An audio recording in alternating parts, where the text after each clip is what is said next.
Hey, this is going to be fun because we are talking fashion today as we are headed into summer. And we're going to get tips from the fabulous Jammie Baker. Welcome to Our Time to Rise. Thank you so much for having me. I'm excited for this chat. Yeah, we are too. Okay, so you are a woman who talks a lot about fashion and about kind of how a woman can put her best foot forward. And this is an area that a lot of people feel insecure. They feel like one, either I don't know what to wear, or I'm overdressed, or I'm afraid of being overdressed, or I'm afraid of being underdressed. So then we get like that analysis paralysis, right, of what to wear. Also, maybe I work part-time, but maybe I work from home, or maybe I go into the office sometimes, but I'm a mom a lot of the time. So what do I wear? So when it comes to fashion, where do you start with people? I think that the first step that every woman needs to take is a mindset shift. And we need to look at this as something that we can objectively solve a problem to, right? We need to take out the emotion. We need to take out shaming our bodies. We need to take out all of the negative self-talk and the fact that this is something we can't do. It's a skill that you can learn. You can dress to embrace and accentuate the parts of your body that you are grateful for versus hiding the parts that you don't like so much. I think that the self-love and body love stance is a little too far for me. I don't know that it would ever be realistic for me to love every part of my body and just be like, yes, this is my C-section scar is just the most fabulous thing ever, right? I'm not ever going to do that. But body neutrality, where I can appreciate and be grateful for what my body has done and the life that it has brought into this world. But notice that, okay, maybe I want to wear some Spanx undetectable underwear, which every woman should try. But I'm not going to hide under a tent, right? I might need a little bit more support so I can wear the cute jeans, but it doesn't mean I'm going to settle for something that doesn't make me feel good. So I think we need to shift that mindset and realize this is a problem we can solve so that we can just start living our lives and not being obsessed with clothes, because so often women will lie to themselves and say, well, style doesn't matter. I don't care about style. And it's when you take that stance that it becomes something you think about more than you need to, because your pants don't feel good and you're pulling them up, or they're too tight, or you got a wedgie, or your shirt keeps unbuttoning and everything feels uncomfortable. And so you're thinking about your clothes instead of living your life and being present. And that's something that I want to help women stop getting stuck in. And that starts with a mindset shift. That is so good, because I think a lot of women do say, that's frivolous, or I don't want to think about it because I don't like what I see in the mirror. And what I hear you saying is, when you take the posture of not thinking about it, you actually end up thinking about it more, because you're not proactively finding clothes that fit you well, that are comfortable, and that you feel good in. So that is really helpful. Why else should a woman care about how she looks and about looking put together as she goes out in the world? I think that we discredit our amount of influence, whether it is with our children, our friendship circles, people that we do business with, and then ourselves and our confidence, right? There are a lot of scientific studies that say the clothes that we're wearing and the appearance that we bring to the table has a big effect on our mental health status. It has a big effect on our self-esteem, our confidence, and the way that we move about and navigate our day. If we just give up on that fully, what else have we given up on? We've given the next generation the idea that motherhood means that you just turn into this blob of self. You no longer have your own individual personality and the ability to take care of yourself and your personal hygiene. Why is it okay to curl your hair, but it's not okay to put on a cute dress, right? It's part of personal hygiene at the end of the day. Unless you live in some nudist town, I don't know anyone that's not putting on clothes. So if we're to do things well, why not make getting dressed one of those things? So the influence we have on others, I think, is really important. Our confidence and mental health status and how we navigate the day you are more energized and refreshed, and you're less likely to be reactive. You're most likely to be proactive. You're more likely to be more productive. And if those aren't things that you want to happen in your day, I don't know what you're doing, but I think that most women want to be able to navigate life with more energy, more confidence, more productivity in the right ways. And if getting dressed can help you get there, and it's something you're doing anyway, why not make those two things align?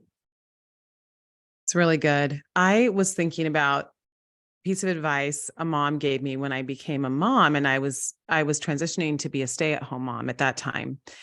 And she said, I get up every day and I put on makeup and I do my hair and I get dressed, like in real clothes, not just, and it doesn't mean that some days I didn't do that, because there were days that I didn't, but I think just that whole idea that what you just said, whatever we're doing, we want to bring a sense of excellence to it, and productivity to it, and motivation to it. And whether you're staying home with your kids, which I was for a season, or you're going to work in a day, or whatever it is, or you're volunteering, or you're going to help your parents, whatever it is, that we're bringing that mindset and attitude to the space. So I think that's really helpful to think about. I also want to address the question, because I think some people think, well, this is vain.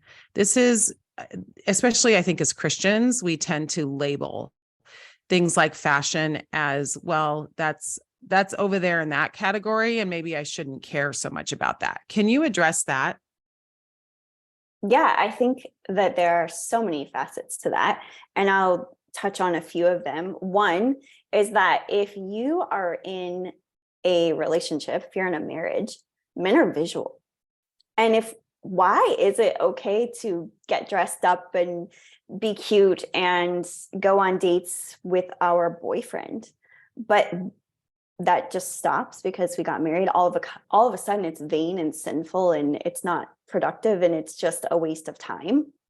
That doesn't make any sense to me. So if men are visual, I think it has a big impact on our relationship inside of marriage and how we carry ourselves, because not just the physical appearance of it, but the fact that you're taking care of yourself and respecting yourself and respecting the temple that God gave you, right? It's like exercise. Then you got to put the clothes on top. You move the body, and then you put the clothes on the body. It's like part of what we do to take care of ourselves as humans. I think that fashion can be like anything else, and we can find a reason for it to be sinful, like money, right? We have to use money to go about our lives in this world. Is it innately a bad thing, an evil thing? No. But if you idolize it, yes. So if all of your confidence comes from having a designer label or the latest and greatest trends, I would say that really has nothing to do with style. That's being obsessed with something that culture is calling valuable and popular. And so we have to look at the root cause of, why are we saying it's vain? What about it is causing the vanity? Because I don't think a shirt in and of itself can cause some sort of evil vanity measure. But if you idolize the shirt and think that you're better than everyone else in the way you go about yourself and go about your day and carry yourself, that is different. But I don't think we can blame that on style. I think we try to put maybe a heart problem on a physical object or an idea of something like style, and it just doesn't actually fit the bill when you look to solve the root problem of it. Yeah. I mean, I think that speaks a lot. And I'm thinking of maybe my middle school self, that I did attach value to a certain brand or a certain item. And so maybe as women, we just carry that middle school ideology with us into adulthood and assume that we have all of these these connections that maybe don't need to be there, because clothes, like you said earlier, clothes are neutral. Mm-hmm. Okay, Krista mentioned something that I think is true for a lot of our listeners, and that is women are doing lots of things during the day. They are washing the dishes, but then they're maybe working from home. They're running appointments out in the world.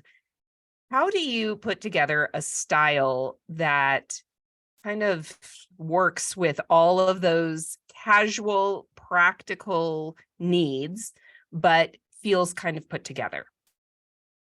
I think that as women in general, no matter what our age, something that we fail to do, or that I see that women fail to do through the eyes of my clients, is that we don't transition our closet when our life transitions or when our body transitions. And so often the problem of having nothing to wear, like, have you, either of you, ever gone to your closet and looked at a stocked closet, but you have nothing to wear? Right. Mm-hmm. And so often that comes from the fact that those clothes aren't the size we are today. So we have failed ourselves in thinking that we are worthy of buying clothes that work for our current size, and or it can be either or both, that they don't work for our current lifestyle. So maybe, Krista, when you went to be a stay-at-home mom, you had a closet full of corporate attire. That happens so often, but then the baby comes and we don't prioritize getting ourselves outfitted to take care of the baby, right? Like if we don't have the right clothes and we never, why is the baby more important? I think it's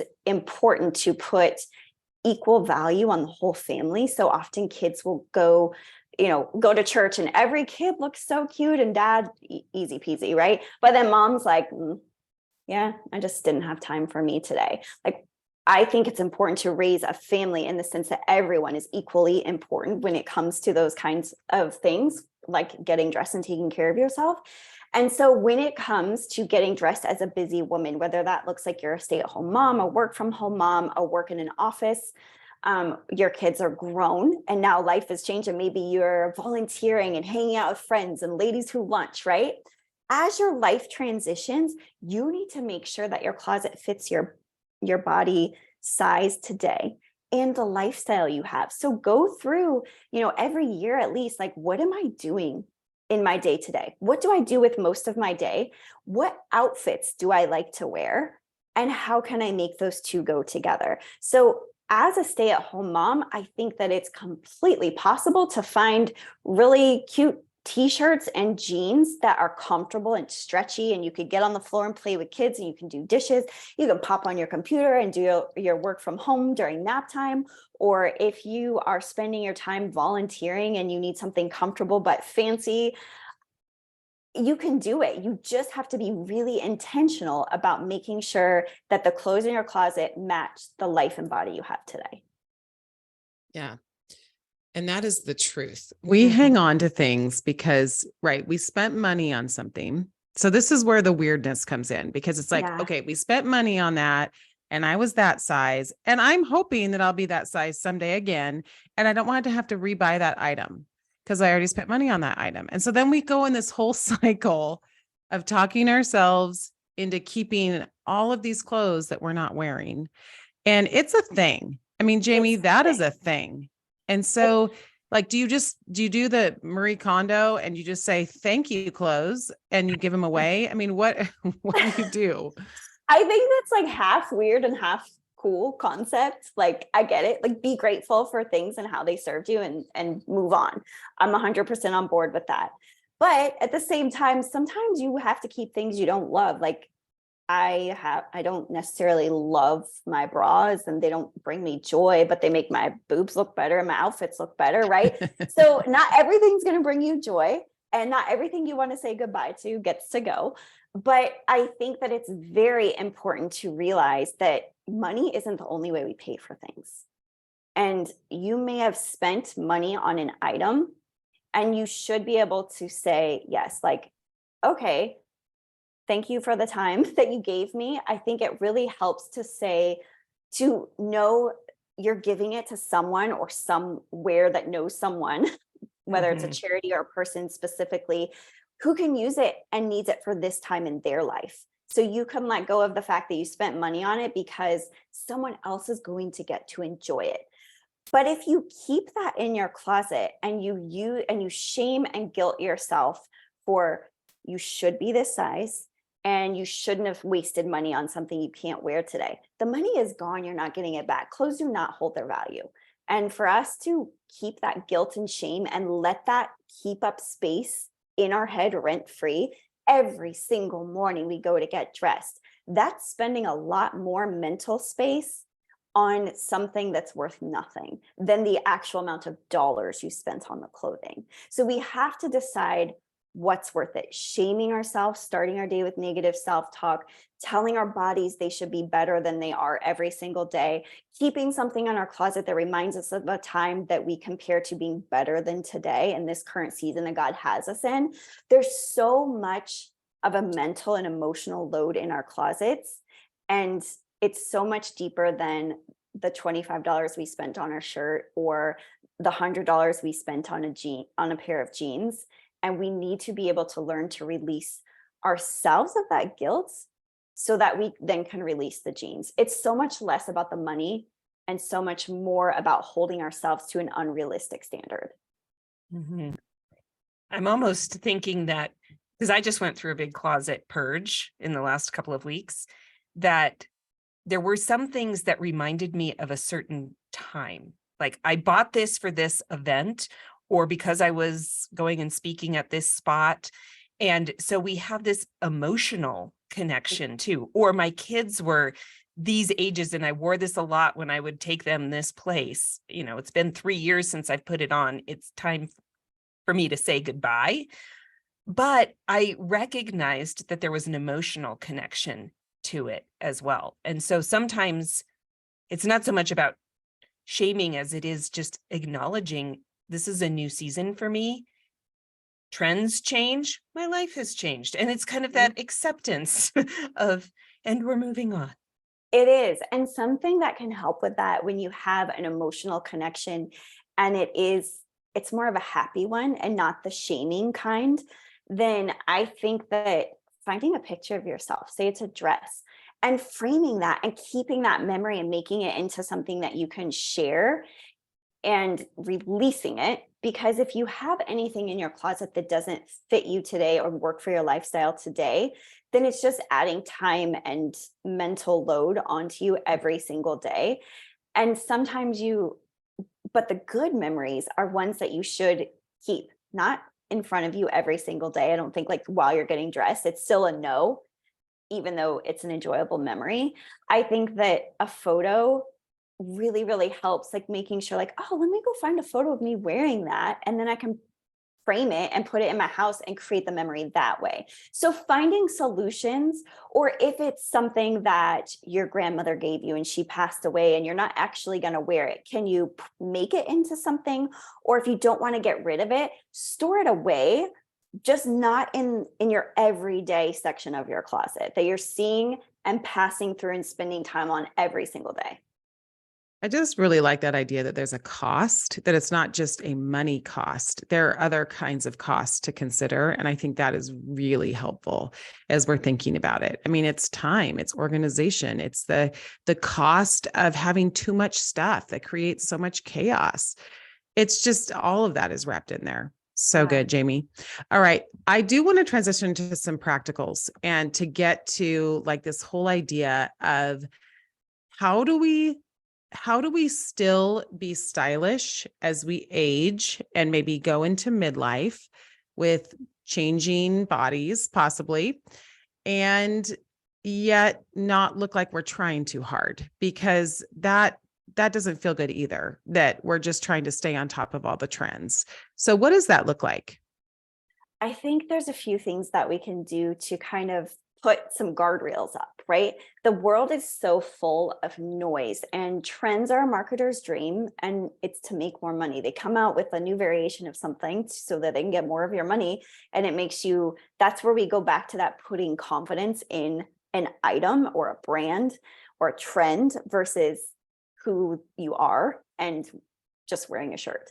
So I think that if we can cut down the noise on what we're following in the fashion world, and say you're looking at Pinterest or Instagram, which I think is a great way to gather style inspiration, make sure that you're following people that have a similar style type to you, that are maybe in a certain age range, that they're doing things in a similar fashion that you are. They have a similar lifestyle. So often we will look at celebrities and love their style, but you're probably not going to wear what the Kardashians are wearing, as cute as it might be, to your birthday party like they do to theirs. It just doesn't match up, right?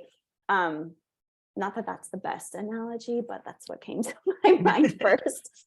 I think that cutting out noise is really, really important. I think that if you can also look at being true to you, not thinking of an age. I think that naturally our taste changes. We want to show our bodies in different ways. We want to make sure that we like different colors. We like different silhouettes. We like to wear more of like statement jewelry. As I've gotten older, I'll wear more statement jewelry versus like a whole bunch of layered minimal jewelry. I don't know. Things change as we age. And I think if we look at embracing that and staying positive instead of, oh, what don't we want to do? What's a big no-no? I think that will keep us true to ourselves, and age can still stay just a number. Obviously, I do think it's a little silly if a woman that is 56 is wearing the exact same thing as a woman who is 22. You gotta look at why. What are we doing here?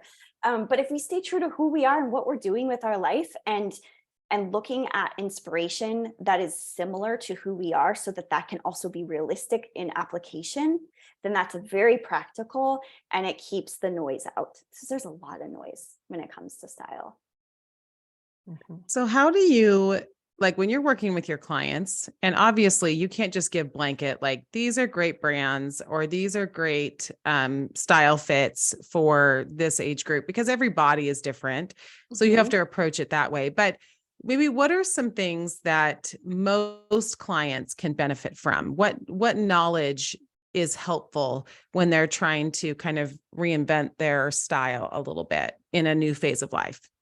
I think that knowing your shape is very powerful, and it really gives you the ability to dress using clothing as a puzzle, or putting shapes, puzzle pieces together, versus this unknown of like all these shirts and all these bottoms, right? So if you know your shape, you will know that you're trying to make an X or an hourglass. We've all heard that like hourglass is it's the gold standard of body shapes. It's that we can make that shape with clothing. So always, no matter what size you are, no matter what shape you are, no matter what age you are, bringing in your natural waist is really important. And I think that's a tip across the board. And I would say like bringing age back into it. So often I feel like women after maybe 45, it's like, okay, we can only shop at Talbot's and J. Jill and Macy's. I don't know. Right? It's like, oh, these are where we have to go. That's not true. When it comes to that, break all of the rules and make your own rules. I don't think we should be shopping at Forever 21. That name speaks for itself. And stores that are like trends just threw up in there, and it's fast fashion and it's not quality. But I think that we could shop at Madewell and Evereve and Nordstrom and still feel modern and fresh and on trend without being fully focused on what's the latest and greatest fast fashion. Yeah, so I was going to ask that too. Like as far as cutting back the noise, is it helpful for somebody if they know what fits them well, if they find a brand that fits them well, to kind of go down that lane and say, this is my style, this fits me well, so I'm going to kind of stick with it, or is that 100%. too rote? No, No. you're in favor.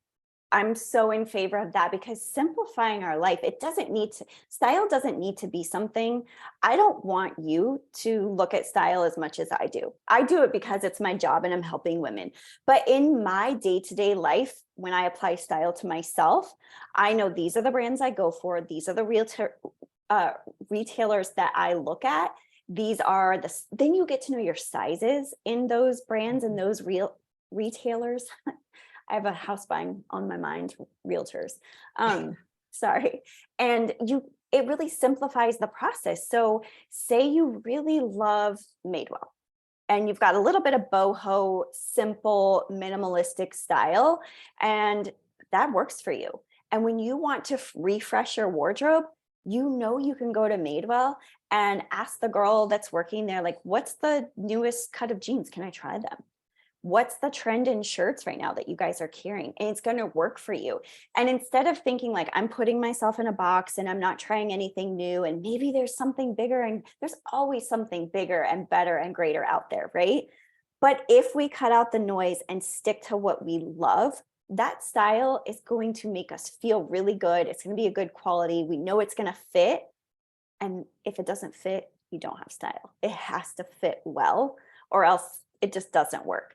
And then you go about your life and you wear the cute outfit and you feel great and you have energy and confidence and you can crush the day, and everything that God has put on your list for you to do and what he wants you to walk out in, you can walk out in confidence without worrying about what shirt you're wearing.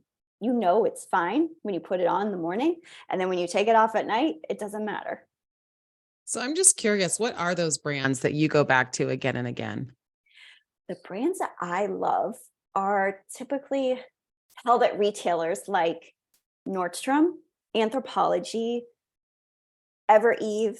They're well curated stores that carry a variety of brands. And I know that I could go to their website and I can find those brands over and over again. I can find those basics over and over again.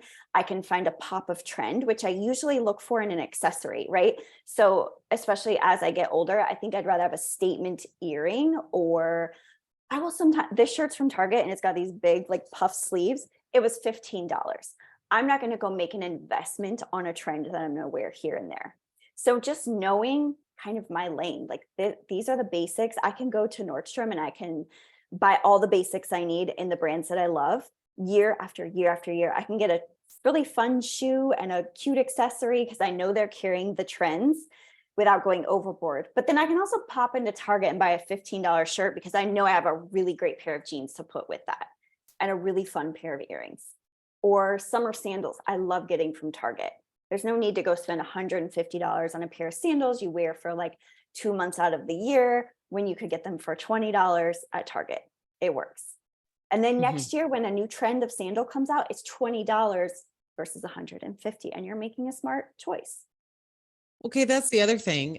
Women's shoes. Let's talk about that for a second, because it's a whole thing. So I am preparing for a wedding, and it is so hard to find a good pair of heels, dressed up shoes that aren't frumpy that I want to dance in all night. What are some tips you have on that? Okay. I think that every woman should have 2 pairs of shoes in their closet. I have had these shoes for 6 years, like 1 in 5 years and 1 in 6 years, a pair of black and nude heels that are comfortable enough to wear all night, possibly dance in, walk around in, whatever. And they go with everything because you have a nude pair and you have a black pair. And don't forget a pedicure. We don't need crazy toes in these shoes. So pay attention to details like that. And I love Sam Ettelman. They have a pair that's 3.5-inch heel, which is not the most comfortable, but I do like it. And then they have that same shoe. If you Google Sam Ettelman Oatmeal suede heel, you're going to find this sandal. It's a block heel. It's probably a 1.5-inch, and it will go with everything. You could dance in it. And then my next tip is to put a heel insert into it. So make it as comfortable as possible by putting in an insert. That insert will last you several years. Maybe you switch it out every year if you want to, depending on how much you wear it. But if you buy those shoes now, you will never go to another event and not have a pair of shoes to wear. Okay, so a heel insert. I've never bought a heel insert. This is new information. So where do you buy them? And what are the good ones? I honestly just buy Dr. Sholls. There's one called Vivian Lu that's a little more higher end. I've been wanting to try. But I always find myself, you can go into Walgreens and get them. Target has them. Like you can get them in a pinch. But I keep them in my little styling kit, Dr. Sholls. They're clear, they're cushy, they're $12. They're on Amazon. They get to you the next day. And it's so easy. And you can even put them between different shoes if you wanted to. Oh That's my a gosh, great it's tip. a game changer. Yeah. Why didn't I know about this? Do you wear these, Alex? No, but I've almost stopped wearing heels because my feet, I'm old, and it's a big deal for me. Shoe comfort is a very big deal. If I'm uncomfortable in my shoes, it kind of gets back to that then you end up thinking about it all day. If my feet Yes. hurt, I think about it all day because I'm on my Yeah. feet a lot. So I end up wearing tennis shoes a lot. I love sneakers. And then I have a couple of pairs of sandals that are super comfortable that I wear. Yeah. I almost never wear heels anymore these days. Mhm. I mean, I'm Mm. chasing a 5-year-old boy and a 2-year-old girl that just Mhm. will keep me on my toes as much as I let her. So sneakers are it for me right now. But if I do wear heels, I have those inserts. I'm telling you, it's a game changer. You got to get them. Do you have a pair of platform sneakers, or what's your favorite sneaker? I kind of love my favorite. Okay, if you could buy one pair of sneakers, it would be Veha. The Mhm. Veha Campo sneaker, because you can get it to match your personality. So I'm very like neutral black and white. There's Yeah. one piece of color. One. Maybe like blush is as far as we get most days. And so for me, the white sneaker with the black V on it is it. But I have some clients who are super feminine and they get the same sneaker with, it's kind of like a shimmery pink, Mm. or, and that gives that feminine touch. Or some clients that have the light blue one, there's a khaki, like olive green color that if you're a little more like sporty boho, that works. And you can wear it with dresses, you can wear it with athleisure. I love it. I don't have platform sneakers, I don't think. Oh, I do have the platform Converse. I don't really wear them. Mm. Um, the Veha, I keep going back to the Veha. Like I have a lot of sneakers and those are the ones. Or New Balance, the 327, I might be butchering that name. If you're going sporty, it's really trendy right now. I would say go with that. Don't do the dad sneaker thing. I don't know why that ever took off. It's hideous. It just Mhm. doesn't do anything for anybody. Okay, so let's talk about sneaker fashion because I'm seeing brides wearing sneakers, like Mhm. Converse even. I'm seeing people traveling through airports and I mean everywhere, sneakers with dresses. I mean, they're literally everywhere. So Yeah. give us some go-to outfits to wear with sneakers. Don't be afraid to wear sneakers with dresses. Just make sure they're not like the super sporty sneakers. They don't have like a lot of, like, you wouldn't wear them with your gym outfit. So they're not like a Nike trainer looking shoe. The New Balance 327, unless it's like a tennis dress, which those are okay. So the tennis dress is something that I think a 20-year-old and a 50-year-old woman can wear. I Hmm. think maybe a little bit longer in length or a little more coverage. You might want thicker straps. Look somewhere like Athleta versus Abercrombie, right? So where you shop, you can buy the same on-trend item, but where you shop is a little bit different. Um, anyway, not to derail too much, but you can wear a sporty sneaker with something like that. If you were wearing like a really cute summer floral dress, wear something like the Veha, a white kid. When I was growing up, my mom called them tennies, white sneakers, the kids' tennies, and we put them in the washing machine, and those things lived forever. Those are totally doable still these days. So if that's something that you loved back in the day, you can. My mom still wears those things, and they look so cute. I would say get a sporty pair, and then a more classic pair that you can dress up. You can wear them to the airport. You can wear them with jumpsuits. You can wear them with jeans and a blouse. You can wear them with jeans and a t-shirt. I just wouldn't go too chunky with jeans either. That just gets to be too much. That's why you want the classic kind of more slim pair like the Veha. Mm, that's good. Really good. Is that helpful? Mhm. I give one more tip. If you want to Yeah. dress something down, think sneakers and a denim jacket or sneakers and a utility jacket. You can almost always take an outfit and dress it down with that. And if you want to dress it up, think like mules or heels or wedges. So if you just swap out your layers, your accessories, and your shoes, you can wear one bone bare basic outfit totally different ways. That's so good. Yeah. So what is one of those for you? Like give us one of your outfits that's like the go-to standard that you dress up and dress down. My like everyday outfit is some sort of fitted top, high-rise jeans. So I will wear, or right now I'm also really loving wide leg trousers, but it's Me still too. essentially, there's these pair from Amazon and they have elastic on the waistband and the back. it's the best thing ever invented. You put a pair of sneakers with these trousers and a t-shirt, and it's like, you could go to the office, you could go to the grocery store, you could do the dishes. It doesn't matter. It's comfortable, it's cute, and put together. Okay, you've got to give us the link for those. I will give you a link. They're $30 too. It's nothing crazy. Get yourself some Spanx undetectables, a pair of these trousers, a pair of Veha shoes, and you're good to go.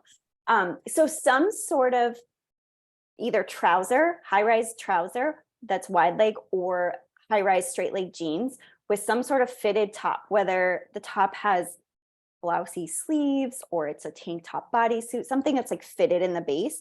And then I will in the summer, I will wear sneakers or slides most of the time. And then I will accessorize from there.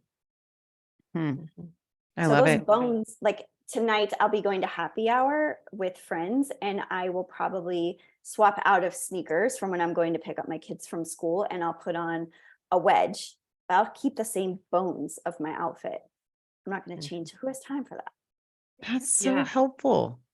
I call it day and night Barbie, right? Wasn't there a Barbie where she wore one outfit and then you unsnapped something and it became the evening?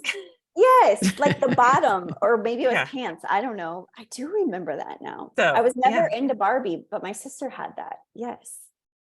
When you can, with a few changes, make it go from daytime to evening. It just feels like, wow, I'm really winning. I'm winning at the outfit when I just do one switch, and all of a sudden, not that I'm going out anywhere. Let's just clarify that. Not that I have a big nightlight.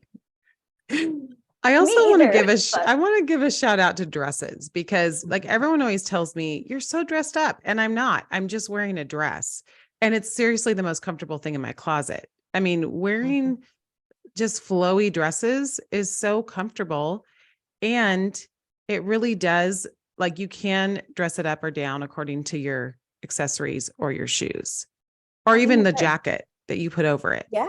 So what are some of your go-to places for dresses? Is there anything better than like something you can like literally jump into and then you're done? I know. You don't have to do anything else and you can look cute. Go-to for dresses.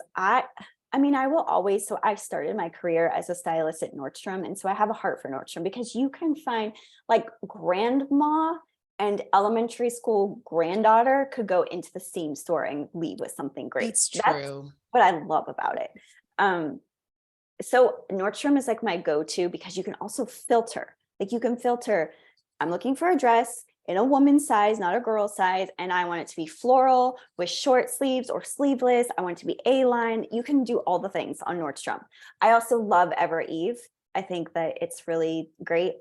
Lulu's, sometimes, like if you need like a wedding guest dress, can be great. Or Revolve is a store I'll go to if I need like an event type of dress.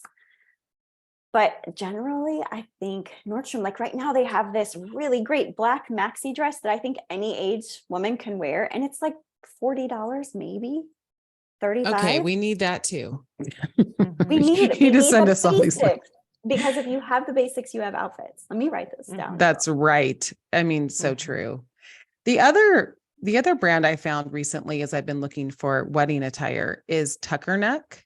Oh, yeah. Love Tuckernuck. Yes. And I love them. They have such cute things. And so, I mean, it is on a little higher price point for a lot of people, but I really feel like it's like a classic piece you can wear over and over again. So I've been buying them for some of my speaking engagements too. Yes. And Anthropologie has great dresses. So Tuckernuck, if you're classic or veer towards more like preppy look, it's really great. A lot of my northeastern ladies, like Connecticut area. Yes, I can see that. Yeah, they just popped up in my ads too. And I was like, wow, look at this. It's so fun. It's so cute. Fun. And I'm a big thrifter. So for me, the thing is knowing what I'm looking for and knowing what fits my body without even being able to try it on. Because during COVID, thrift stores closed their dressing rooms and they haven't reopened them, at least here in Denver. Oh my so gosh. we play a guessing game and we hold things up in the mirror in the store. But I think it gets to that, know what classic pieces maybe you invest in You can go and Mhm. buy, and then the trendy things you can thrift or go to Target and not spend as much.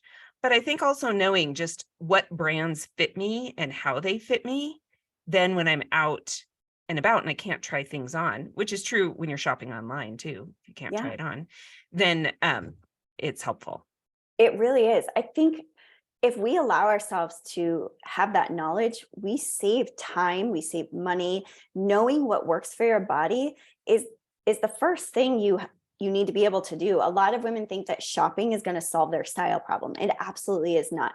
And I would rather a woman go shopping at a thrift store and get higher quality pieces than the fast fashion cheap pieces that are going to fall apart. Especially as we get older, we want quality over quantity, right? Like I Mhm. want it to feel good. We don't have time to not feel good in our clothes. And so you can get a really great brand from a thrift store and or you could get a cheap thing that feels cheap from a cheap Mhm. store like Old Navy or something. So I think that it's really important. And I do the 80-20 rule with basics and trends. Never spend over 20% of your budget on your clothing budget on trends. And I would say, but I'm a basics girl. I would say that's even a lot. I don't spend 20% on trends. Mhm. That's a good rule. Mhm. I like that as just a guideline. It's like someone Mhm. can keep in their head. Okay, what about color? Because color matters. Like the other day, I went to some showers and I was wearing this like kind of ruby red. And everyone's like, wow, that looks amazing on you. And honestly, it wasn't a big deal. It was just the color. So it is true that certain colors really pop our complexion or bring out natural features like our eyes. Like when Alex wears a certain lavender, her eyes, because she's got beautiful, like glowing blue eyes. So like lavender looks really good on her. So what are some of your tips as far as color and how we move forward knowing what colors look best on us? Can I just say, as a side note, you've mentioned twice now the beauty in clothing, dresses, and now color. And I think that's so important that we are able to appreciate the beauty around us in life and really have that gratitude in the beautiful things in life that God has given us. And other women noticed that. You also said that other women noticed it. You felt a difference and they noticed it. I think that just speaks volume for the way that we can look at this. And color is beautiful and fashion can be fun. It's not serious. Um, I think that there are a couple parts with color. One, you have to create a color palette that works for you. I am all for wearing colors you love. And I think we innately know like what doesn't really look good on us because we just don't feel good. We look washed out when we look in the mirror, or we just don't feel good in a certain color. I say wear what colors you love, but create a color palette where you have like 4 core neutrals and then you have 3 to 4 colors, a couple of prints, and then that creates an intermixable wardrobe that's easy to get dressed, right? You can literally grab anything in your closet, it fits, it flatters, and it goes together. So that's the key to creating a color palette that's intermixable, is sticking to it. But then if you wanted to take it a step further and get an expert to tell you like there are women that I work with, or a woman that I work with that is, these are your colors. Like she analyzes your skin and your hair and your eyes, and then she prints out this thing. I refuse to get it done because I love black. And my biggest fear in life is probably that some color expert is going to tell me that I don't look good in black. That's So so funny. I refuse. But I think that's a good tool to have. It's like Alex said, knowing your body and knowing what to wear, knowing your colors, so that when you're shopping, you shop with intention, you buy within your color palette, and then it works with your wardrobe instead of, I know we're all guilty, maybe it's just me, of going to the store and buying one thing that works for one event and it goes with one outfit and you have nothing else to wear it with. Mhm. And if you know your palette, then it helps. And it also helps. There's a thing called dopamine dressing where you mentioned the red. It truly does have it's scientifically backed that it does affect your mood. So if you want to feel powerful, there are colors to wear. If you want to feel calm, there are colors to wear. If you want to make a statement in a room, there are colors to wear. And so you can play off of that in your wardrobe as well. I think that really works when you are speaking, you're making a television appearance, you are going to an event where you want to be noticed. And every time, as much as I wear black, I've never gone to an event, like an industry event or speaking event, where I didn't wear a bright color, because it's always something that somebody remembers me by. Oh, And you that's always stand out. interesting. It's a Yeah. I hate small talk. It's a conversation piece. Like, oh my gosh, I love your dress. Like, and then you can talk about it and then they remember it. So it's something that sticks. Yeah, that's so great. Okay, well, give us as kind of our final statement here, Jammie. What would you say going into summer? What are some must-haves that we need to have for our summer season? I think that we need to focus on accessories when it comes to summer, especially as we get older. We don't want to add heat to our wardrobe. And one of the biggest questions women ask me is like, how do I add style to my outfit without adding heat? And that comes in the details. So paying attention to your accessories, from your earrings and necklaces and bracelets to your hair accessories. Wear brighter lipstick, paint your nails, pay attention to those details. Use really fun textures. So linens, rattan, when it comes to your bag and your earrings and things like that. You can style different scarves, tie them around your bag, tie them in your hair. You can put around your neck if it's not too hot.